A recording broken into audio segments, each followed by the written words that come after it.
Salut à tous, aujourd'hui revue matérielle d'une box, nous allons parler de l'IPv 400 de chez Pioneer for You.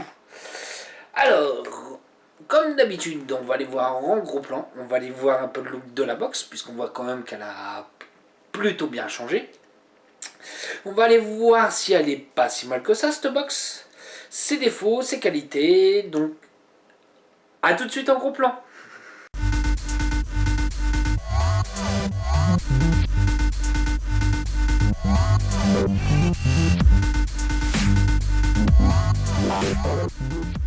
Donc nous voilà en gros plan, donc on va faire un petit peu le tour de la boîte.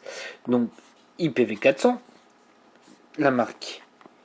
Donc elle existe en 3 couleurs, la bleue, la black et la purple. On va les voir un peu derrière, donc IPv400, caution, machin, hop, le classique. Et on va aller voir ça tout de suite. Donc j'ouvre la boîte, donc on a une petite notice qui est, elle, comme d'habitude en anglais, mais on va pouvoir comprendre quelques petites choses. Donc a fait de 1 ampère à 45 ampères maximum, high voltage de 1 volt à 7 volts.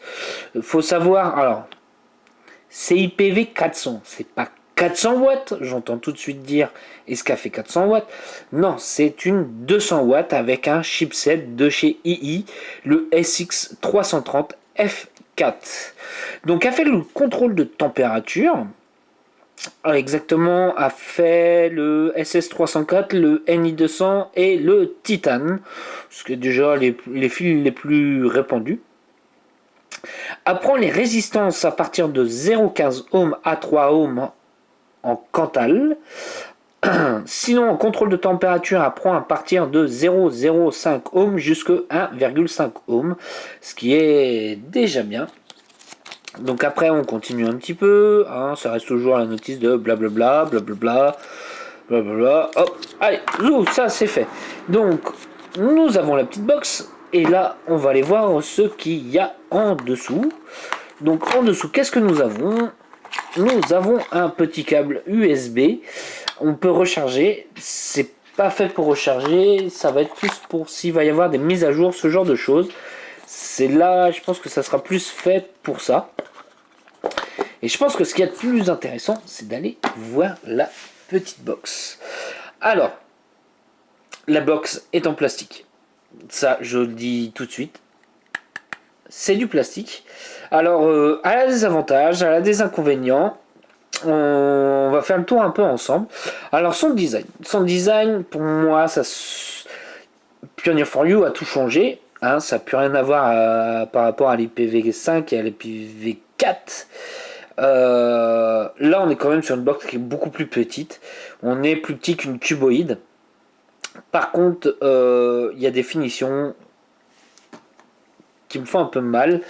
Quand je vois ça, là, hein, ça pour moi c'est moyen. Après, je ne connais pas le prix de la box.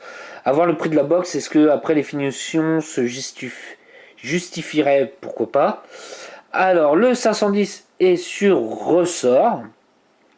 Par contre, ils ont une super bonne idée, c'est qu'ils ont foutu le 510 au milieu.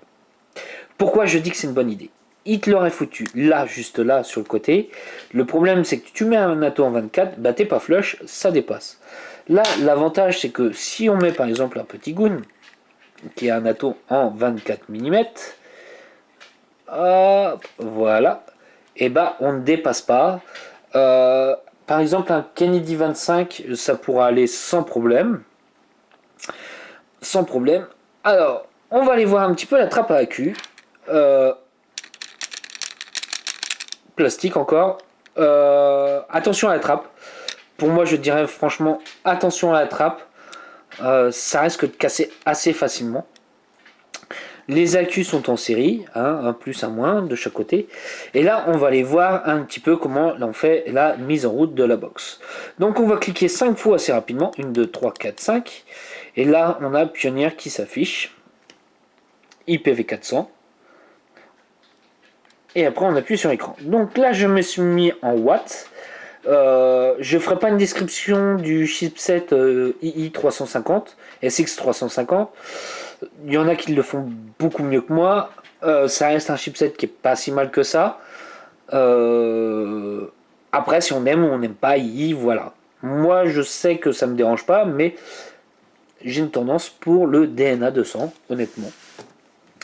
Donc, alors, pour le menu, pour accéder au menu, nous allons cliquer 3 fois rapidement sur le switch. 1, 2, 3. 1, 2, 3. 1, 2, 3, 4, 5. Donc, c'est bien 5 fois et non 3 fois. Je me suis encore gouré.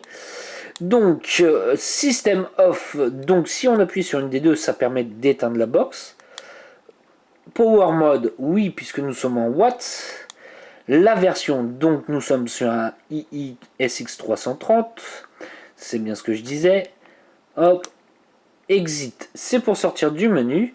Donc, en se mettant sur Power, donc, hop, Joule ou Power. Joule, c'est pour le contrôle de température.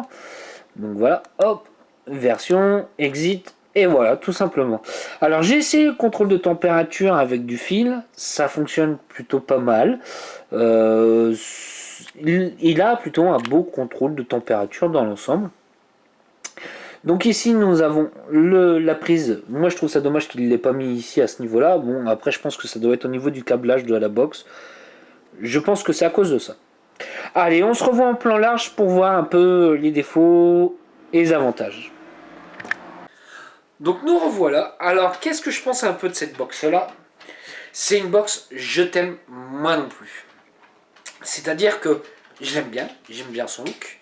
Même si pour moi ça représente... Enfin ça copie énormément la Fouchet de chez Sigili. Sigili, enfin... Bref, vous savez très bien.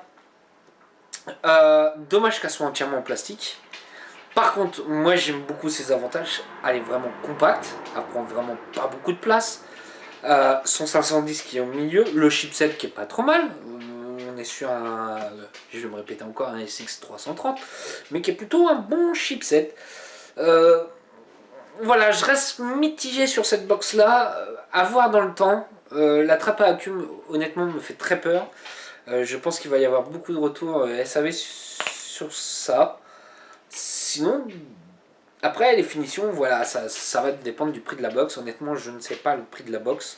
Je remercie LCA Distribution de me l'avoir envoyé, même si eux, c'est pas une box qu'ils vont. Il m'a dit qu'il rentrera pas forcément.